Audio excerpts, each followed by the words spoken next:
Aidan, welcome into the back room. Happy to be here, Andy. Thanks for having me. Yeah, so I want to start off with the basics. Correct me if I'm wrong. You're 26? Do I have that right? 26, yeah. Okay. Let's go back in time. Tell me about your family, your parents, where you grew up, that kind of stuff.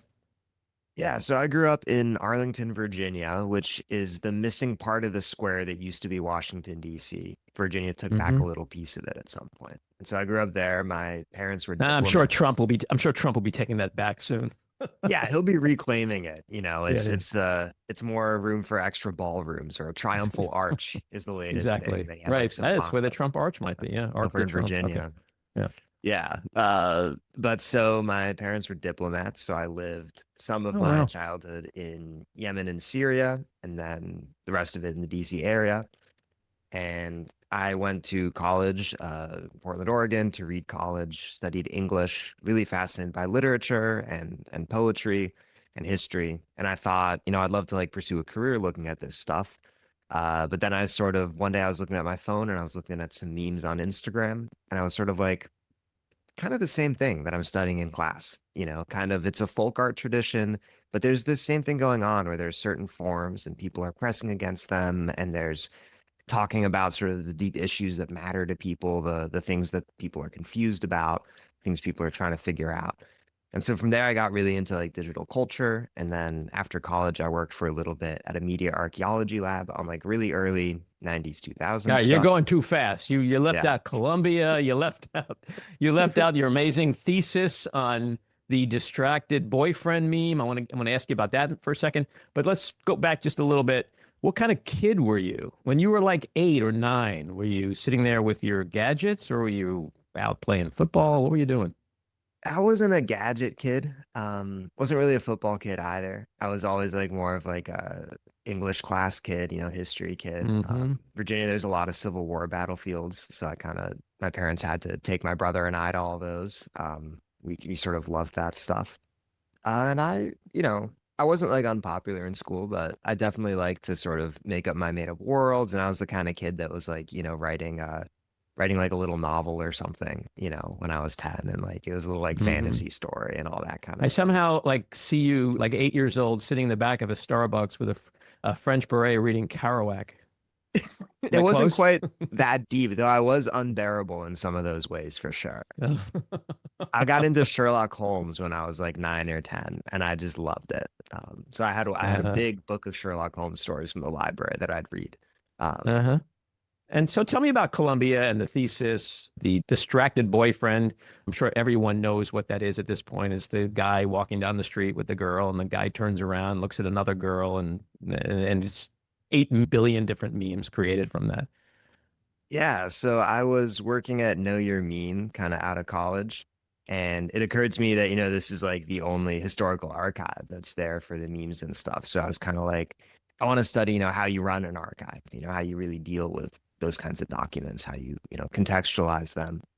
And so I did this program at Columbia, and it involved like writing a thesis. And I was like, I've never seen anyone like do a deep dive, monograph or whatever, like on a single meme, the way people do it, like on a single poet or like on a single movie or something. And so I was thinking of the meme to select, and I was like, okay, distracted boyfriend. It's a pretty well-known one. And it also like it's so clearly about something like in society, because it's like a picture of a guy ogling a girl, and then his girlfriend is like, don't do that. So it just seemed like something I could really justify and describe. And then I sort of wrote this thesis and like drilled really deep into it. And did some of the stuff like we always used to do in Know Your Meme, which is like finding where it originated and like tracing it. And I just love the internet. I love looking through those old forums and those old social media posts. But then also just tried to do some, like literary analysis of it and be like, what does it mean? How does it work? What does it mean? Good question. Men are pigs? That's what I take away from it. Men are pigs. Yeah. Yeah, it means men are pigs. But what's interesting is that I sort of felt like there were two types of that meme. There were ones where it was like you as the viewer were kind of like empathizing with the man. And then there were ones where you're like empathizing with the girlfriend, right? So like in that first category, like the first meme of it that ever went viral, the dude is labeled as the youth. The girlfriend is labeled as capitalism. And then the attractive woman that he's staring at is labeled as socialism. And so that sort of came from like a lefty meme account. So then kind of the Hmm. implication there is like, we are the youth, we are with the man. But then you'd see tons like around the time Hurricane Harvey, I think in Texas, was around the time this meme went viral in August 2017. And so I found a few that, had Trump's face photoshopped in over the guy's face. And then the girlfriend is like normal Americans wanting help from a disaster. And the woman in red walking by that he's distracted by is like, bullshit on Twitter. And so there's somewhere it's like you're supposed to empathize with the girlfriend and some with the boyfriend. Um, and that to me is sort of like the meaning is that it's always like slippery, and depending on how people want to use it, it could mean either of those. But men And is are there some gross. dude named Daryl in Austin who's responsible for it? Like, can you trace back to who actually created this thing? Well, okay, so the one behind the viral one, and this is what's interesting about it to me, like August 2017, it's some account that's like at NM161 that seems to be like German language. But since, 2017, the original post has been deleted and taken down. Mm. And so that's kind of the guy who's behind the August whatever. But the first use of that meme format is from January of that same year. And it's in a Turkish language prog rock Facebook group of like Turkish guys who are like fans of Phil Collins. And the first ever distracted boyfriend meme that has That been sounds found. like you remember Yeah, the Bill Hader Stefan, like it's got everything. It's got Turkish guys into Phil exactly. Collins. No, and it's like that was my favorite part of Know Your Meme. And my favorite part about, I guess, like studying memes now is that you just stumble into these sides of the internet where it's like, here are 40,000 Turkish dudes who love Phil Collins. You're just like, welcome to the world. There's All all these right. little niches. I'm gonna take a wild guess to say they haven't gotten laid in a long time. That's just my guess. But so let's talk about the elephant in the room. Your recent Bill Maher appearance, just for a couple of minutes. A lot of people, myself included, became aware of you from that appearance. There was a moment from it that went viral. You were the opening guest interview, and at one point, Bill Maher, a bit oddly, in my opinion, asked you about the quote unquote ill effect on kids in school of trans visibility and discussion of trans in schools. And you said something like, I'm not an educator and neither are you. You're a talk show host or something. And his immediate reaction was, well, fuck you. And then he laughed. What went through your mind when you were watching his reaction and hearing his reaction? I mean, it looked to me like a guy who's not speechless quite often and is pretty arrogant, that he was at a loss for words because you nailed him. What do you Well, think? yeah, I don't know. I've thought about it a lot since because it was like my first time on TV too. And going into it, I'd sort of had conversations like with the producers or whatever. They hadn't like promised me this, but I'd sort of been like, okay, Bill Maher, like he's always talking about either Trump or trans people. And I'd kind of been like, I don't want to end up being, the lefty or whatever who's like standing up for trans people or whatever while he's saying whatever. And they'd been like, oh, he doesn't seem that interested in that angle of it. And then lo and behold, in the middle of the interview, totally normal up till then, he starts asking about the trans thing. And so I'd sort of been like the way to I felt I needed to do that was just to kind of shut it down because I just don't think that's a productive conversation.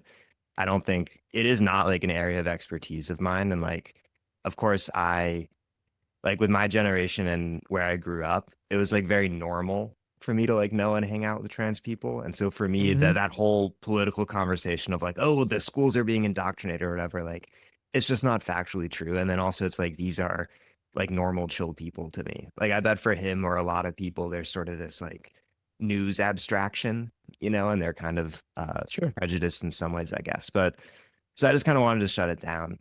And I tried to do that. And I think he ultimately let me win that exchange. Mm-hmm. Because one thing I sort of felt looking at him, and it's a very like close one-on-one, like I'm making eye contact with him, was that he was extremely watchful of me and the audience. And he's of course been doing that for 30 years. But it Mm-hmm. really was like the feeling of like I did theater in high school and like when you have a stage partner and you Mm-hmm. sort of like know that person is watching you and they might be saying something, but ultimately, like if your two characters are arguing in a scene, but like the ultimate goal is to like you're working together to make something. And so I think he kind of tried to steer it into good TV. And so I don't know if he was speechless. I don't know if he decided seeming speechless was like the best thing to do in that moment, or if he actually was. I do think he was a little surprised, probably, that I like pushed back. And then everyone was very kind about it afterwards.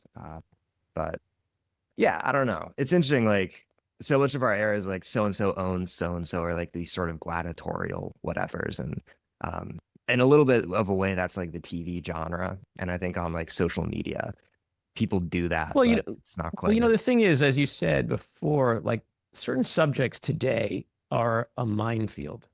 yeah, And sometimes people try, especially on TV interviews, people try to lull you into that and in this like, gotcha moment or whatever. But for what it's worth, I have to say, if you were 60 years old and had spent 40 years in politics, had a team of consultants and were paying like a crisis management team $5,000 an hour, you couldn't have had a better comeback for him. It was beyond perfect because you didn't take the bait, you didn't fall into the trap. You literally said the exact and only thing that one should have said in that moment. This is out of my fucking wheelhouse and it's out of yours, And that's why I think his response, rather than, well, that's a good point, Aidan, maybe it was, well, fuck you. I mean, that's the only thing he could come up with. So at the very least, on the surface, you definitely rattled him. And you really said something that was truthful, thoughtful, and inclusive and humble. You didn't try to pretend to know things that you don't know. The fact that you did that at 26 is incredibly impressive. There are people, like I said, spend a lifetime in this business and still, I mean, people run for president, as we know, and can't answer a freaking question about trans, right? And so, how did it feel for someone who's in the meme business to kind of sort of become a meme yourself? What was that like? I mean, it felt there's a weird process of it in that I'm very used to like a video of me going viral and from TikTok, I have 150,000 followers, and every now and then I have a video with like more views than that one got. Um, and people kind of using it in ways that I didn't plan, either positively or negatively. Like I remember I had a video and I had a duet stitch of it, someone saying like, it's interesting that this video came out, when Mercury was in retrograde and like Uranus was at this point in the sky. And I was like, not my intention, but happy you got that out of it. Right. But yeah, like seeing it go around and seeing myself be a figure in it, it's a little bit of an out of body experience. And I find myself just sort of always thinking about how I could have done better a little bit. I kind of have this habit of looking at the ground, I think, when I'm talking, thinking, and nervous. And I have like a really sort of a large brow. And my favorite comment on that video when it went viral was a physiognomy check failed, not listening to a word Aidan Walker says, which I suppose means that, I have too much of like a Neanderthal type, skull shape. So I kind of, I guess Wouldn't have you learn noticed that unless you told me, and I still don't see it. yeah. I But find it entertaining to see all the ways people respond. well, people just say the dumbest shit online now. It's crazy. Like they just have to be critical, and sometimes they're sharp and edgy and witty in their criticisms, but other times it's just stupid.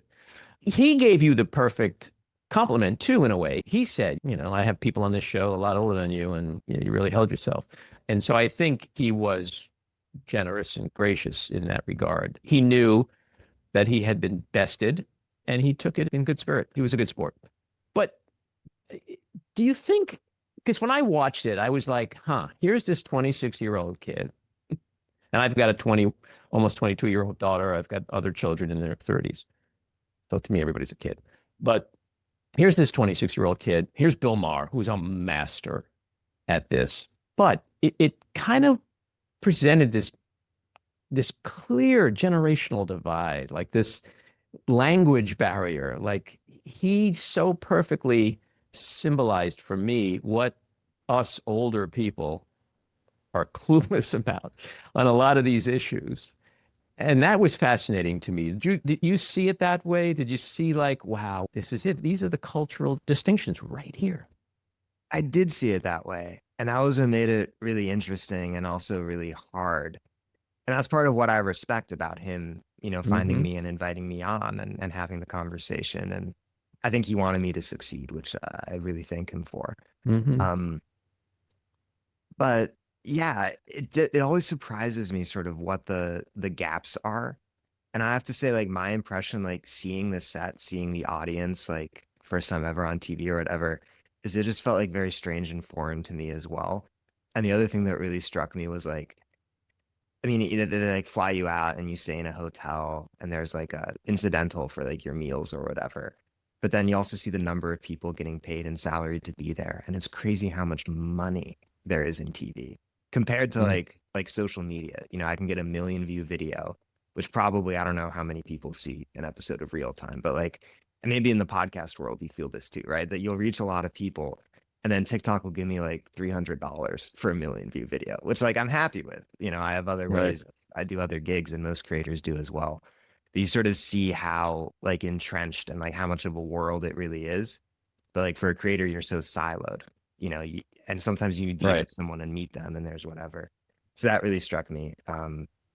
And then just, you know, that generational divide of like, he was very curious, but it's almost hard to answer the questions because they sort of come from outside the frame I'm usually working in. So like some of the memes he asked me about when he asked me about specific memes, like he asked me about like the bean emoji, which as far as I know isn't really a meme, but in the show Adolescence, it is a meme like within the show that the kids use. And Mm-hmm. so when I was asked to explain that or like the 100 emoji, it was sort of hard because I was almost like wanting to be like, well, these aren't, there's memes like this, but these are fictional.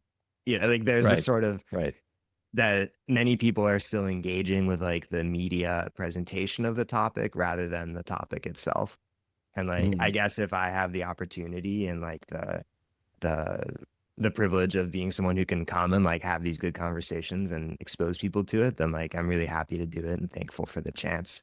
But it is weird to sort of realize that when I'm talking to my audience on TikTok, who most of them are like 15 to 40, um, I don't have to do that first layer of like, this is this.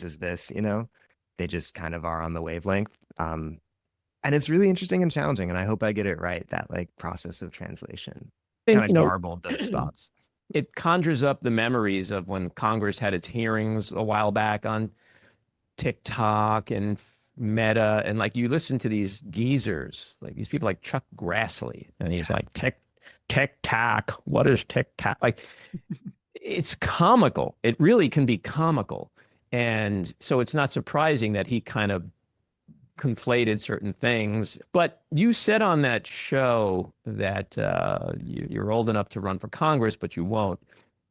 Interestingly, you opened yourself up to a whole audience of boomers and Gen Xers and whatever. And people know about you. So, for what it's worth, I think if you ever do want to run for Congress, you have a lot of people who, like me, who are way older than you, who know who you are impressed with you, and you probably would have a good run at it. So, for the old folks like me, let's take a step back a little. What is a meme? Where does it typically come from?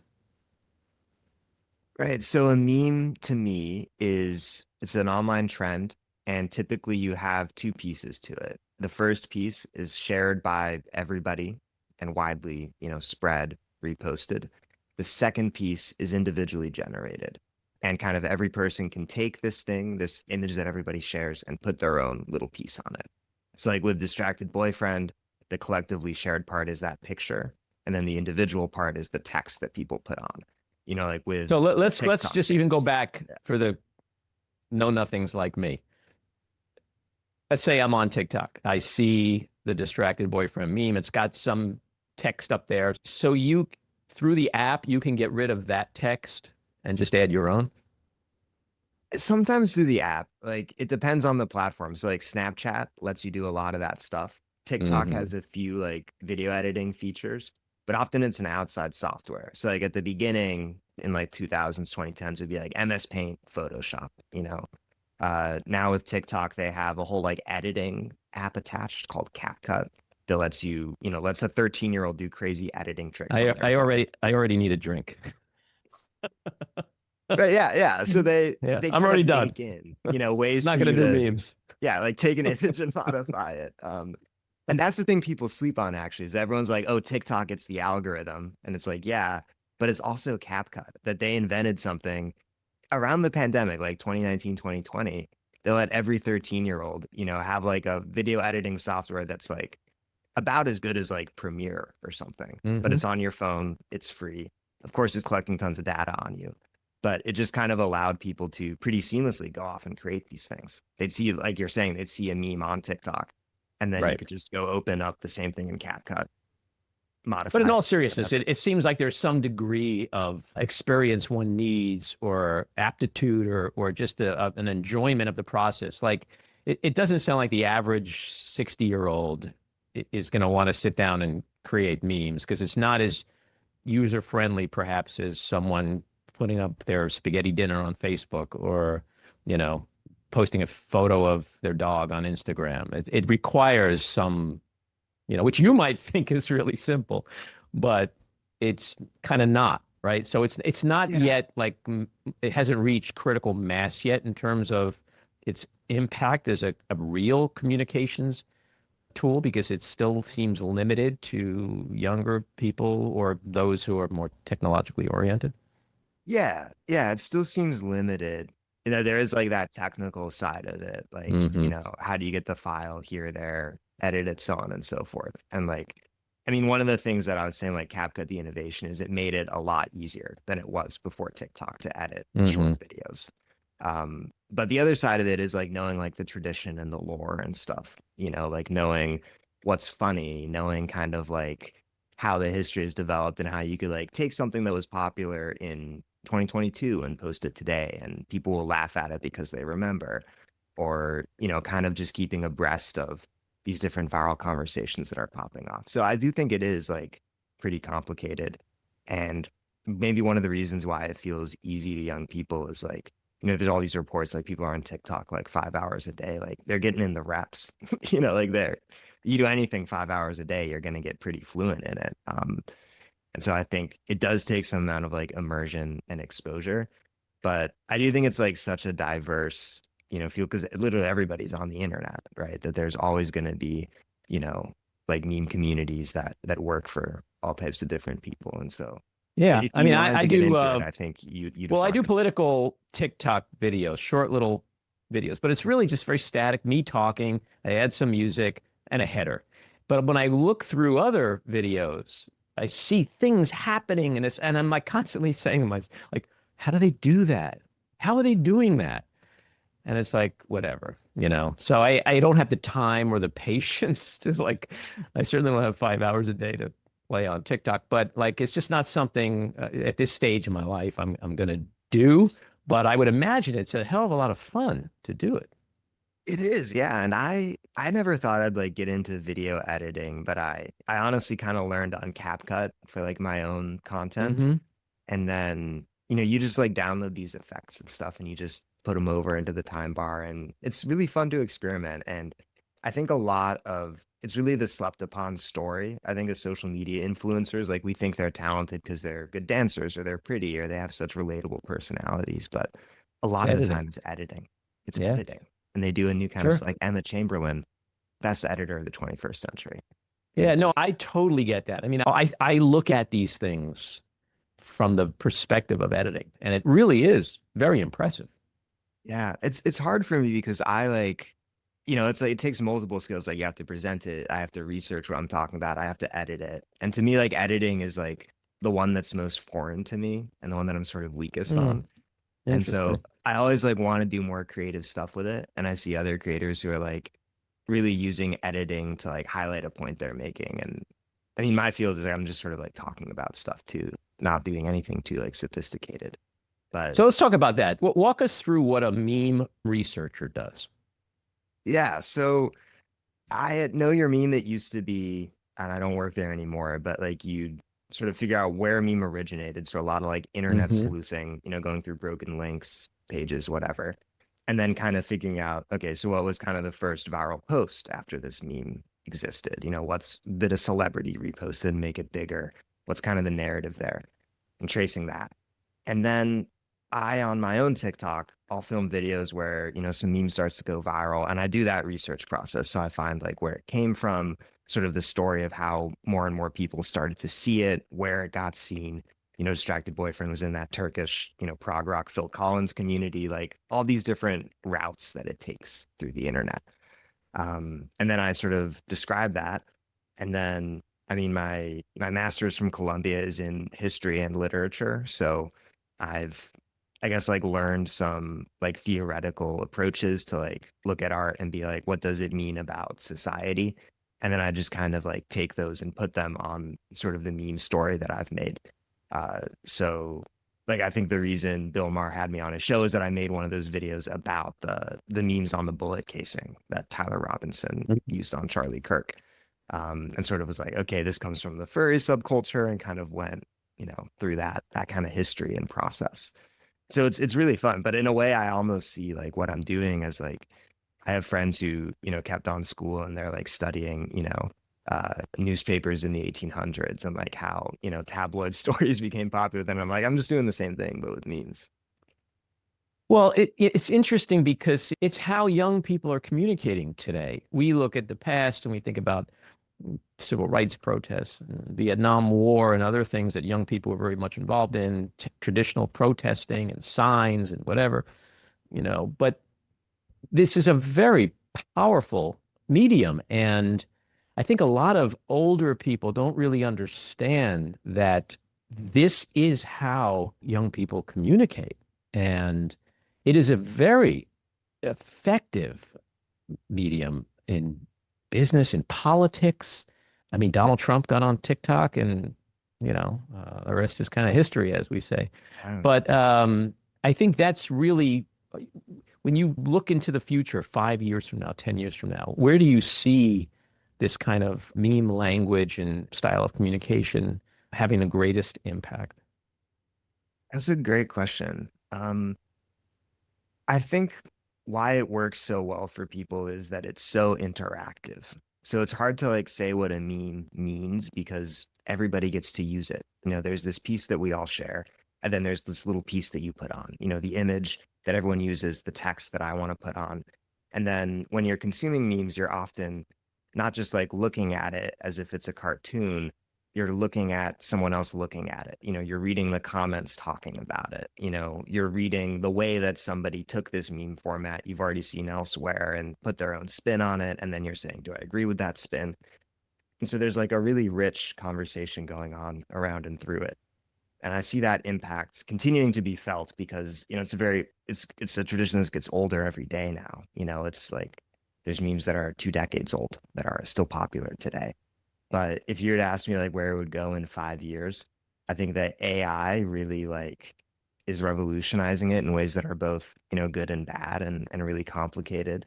But I'd say that kind of the two frontiers that I see as like the future of internet culture are things like Roblox, where it's a game. I think people are going to start doing like those massive multiplayer games a bit more than, the social media platforms, which in a way are like TikTok is a multiplayer game in a sense, but like Hmm. Roblox, I think is where a lot of the energy is going, things like that. And then also live streaming. Hmm. So I'd see those two in 5 years kind of being the emergence. And I think what I do, like direct video talking to TikTok, writing things on Substack, it's kind of antiquated already. I got called Unk the other day, which is the slang term for Really? old on social media. Yeah. Wow, you got to get with the program, Aiden. I know I'm falling behind. You're Like it's in, you inevitable. Please But tell me people are not looking at you and thinking you're already uncool. Because if you're uncool, I'm like just bones in the ground. You know what I mean?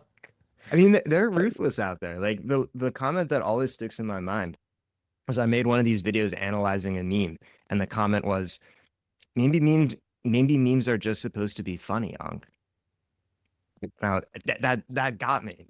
Like old well, man, maybe memes are just supposed to be a joke, and you can't be like analyzing them the way you are. see, I think politicians, in particular Democrats, the Democratic Party, would be real smart if they hired a bunch of people like you and transformed how they communicate. Because guys like me have been telling our party for years that you don't know how to message, you don't know how to do bumper stickers. And what is Yeah. a meme? It's a fucking bumper sticker. You can have 10 million people looking at it in 24 hours if you do it right. Right. So I think the Democratic Party should really look at memes as the future, especially if you want to engage young people and bring them back into the mix. I mean, young people don't vote the way they should, and it's because they feel like they're not being heard. They're not being spoken to in a language that matters to them, and this is a communication tool. This is language. Yeah, I agree totally. And I think one part of it would be, hiring people with expertise like in the fields I study for like that technical side of it, like producing it well, producing it right. But like the problem existed with bumper stickers, a lot of it is like they are trained to play to a smaller audience, which is often, kind of like donors or other people in the party or kind of like what the Washington opinion would be. And I say that being from here. And that doesn't really match what most people kind of care about, because like someone in the Beltway would be like, what does that bumper sticker mean? I don't know. That's stupid. But I feel like most Americans like a slogan that is open-ended, that is, exciting, that is funny, that is maybe raunchy, that, is maybe more populist is something that would resonate. And so I think there's a side of the problem that's like content and like Chuck Schumer being Of course. older than you, definitely much older. But then there's Thanks, the other, Aidan. yeah. There's Then not there's the many other, people out there yeah, that are older than me, but thanks for pointing out at least one of them. yeah, yeah. Some of it is that they're just old, but the other side of it is that I think Yeah, he's they're he's older than me. not in Yeah, touch. he's he's So, he's got a few years on me. Do you think meme creators deserve recognition as artists or commentators, or is the anonymity part of what gives memes their power? I wonder about that all the time. I think that the tradition itself certainly like deserves recognition. Like there's stuff going on with memes and like, weird hardcore brain rot edits that it reminds me of like things I see in like MoMA or whatever, where it's just so Mm, conceptual and so interesting and so weird. hmm And so like sometimes people have like the same response they'll have to like, a canvas that's just a stripe. They'll be like, I don't get it. What is it? Memes are there, like at that point of artfulness in many cases. But the anonymity is like really important too, because like I'm saying, often they're not authored by one single person. They're created out of this sort of folk type of people exchanging. And so hmm I guess like with the blues or whatever, there's like famous blues artists, but we kind of know it began as like a bunch of guys sharing and like the oral tradition and all this stuff. And arguably so many art forms are like that. I feel like even movies, people like will know the names of like directors and actors and actresses and maybe a cinematographer, but the credit screen is massive at the very end and memes are the same way. Um, mm. What do you think is the best meme of 2025 so far? What's your favorite? Ooh, the best meme of 2025 is to me these TikTok video editing trends where like the first one were these three clips. One of them like Eye of Ra, where it's sort of this distorted Snapchat filter thing of a guy looking like he has one eye. Then Chop Chin, which is like a clip from a basketball game, some guy in the audience dancing. And then I Bought a Property in Egypt, which is one of these like, you know, MLM type marketing, advertisements and creators just take those three random clips and just reassemble them in these crazy collages. And there's throughout this year, I think there's been a lot of advances in like crazy video collage memes like that, where it's just random pieces of content from the internet, pieces of junk that just get taken and, bent and distorted and turned into something wild. So I'd say I Bought a Property in Egypt would be the search term to get to these edits. And so if I went out on the street and I went up to a lot of young people and I mentioned the meme you just mentioned, they would know this is like a widely known thing So it depends on the young people. Like it's always there was a trend recently that was like people would come up with these binders of like weird memes printed out and they'd wear a GoPro and they just go to different people in public and like without speaking point it out. I like And you that. see some of the people in public like recognize the memes and are happy and get it. And others are just kind of like weirded out, even young people. So I think it depends on who you reach out to. I will Mm. say it maybe is a little bit pretentious of me to bring up like the I bought a property in Egypt memes because it's a little bit like being, hey, the only movies I watch are A24 movies. It's kind of like a, like an art meme, I guess. But yeah. What's with A24? Is that a thing? Oh, like the studio that produces, Yeah, yeah, yeah. all But I the mean, like, are they known for among young people as only doing certain kinds of films or? yeah, they're kind of like the indie artsy Uh-huh. production company to people, I think. And that Oh, they so make that's all what you like mean. the It's only, yeah, only watching indie films. Got it. yeah. You mentioned before the inscriptions on bullets. That's really a new and kind of chilling phenomenon. Like, is that how these people who go out and do these commit these horrible crimes, is this the standard means of communicating their motivations now? I would my sense would be yes. There was so much attention paid to, Luigi Mangioni's inscriptions on his bullet casings, and I sort of Right. see that as a clear precursor. That's kind of where it started, right? Yeah, and I mean, I'm sure like historically people have done that before. But I think like what's so interesting to me about a lot of this stuff is there's one narrative, there's sort of three narrators for people. One is like law enforcement that'll say, hey, we released, these pictures of the bullets, or we say what's on them, and they do that as a media release. Then there's the press that sort of has its, account of that, its synthesis of it. And then there's social media. And I think for all of these sort of recent high profile violent events, the social media narration has kind of unglued from the press narration. Like for Luigi, the NYPD would release the security camera footage that would be like, hey, we need help catching this guy. And everyone on TikTok was like, he's so hot. So there's like they're performing like reading it totally the way they're not supposed to read it. And it's not the first time people have found a convict hot, but I felt like people really insisting on like not taking the narrative from the media or law enforcement seriously and like putting Hmm. their own spin on it. I think that's a little bit that is more significant to me than actually what happened. It's kind of this refusal to read what the media and law enforcement are saying. And I think with the bullet casings, part of the appeal of that for people is that it's a way of like baking into the press release that like, the governor of Utah will say, like the terminally online thing that will really only play like with that Right, third audience that's online. right. Well, my last question, and this is perhaps the most important question, Aidan, the burning question of anyone over 40. Are you ready, Aidan? Yes. All right. What the fuck is 6'7"?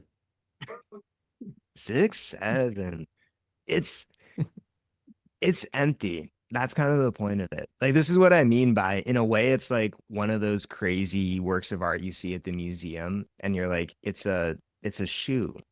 What does it mean? Or like, oh, it's just a blank canvas that someone ripped. My 5-year-old could make that. In the case of 6'7", like 5-year-olds literally did make it in a way. And that it's just there's like a rap song and then using the word 6'7", and that got popular with some NBA player who was 6'7", and it kind of just became a phrase there. And then kids gaming at places like Roblox and other platforms just started saying it. But I think a lot of the people who say it have like no sense of that whole, derivation that it's, originally kind of a NBA culture, gaming culture thing. And then like the 6'7" voice is this creator Hoopify on TikTok, who's probably my age or a little bit older. He's also behind the Baby Gronk rizzed up, no, Livy Dunn rizzed up Baby Gronk meme, if you encountered that one. You might Um, as well be speaking Turkish. We could be playing Phil Collins right now, and you're a Turkish guy. Like, what the fuck are you talking about? he's just a dude. He does like a funny voice, and he I says literally like, now feel like I'm 120. "That wasn't my intention. I was trying to do It's all right. it." I'm a secure man. I'm secure in my senior citizenship.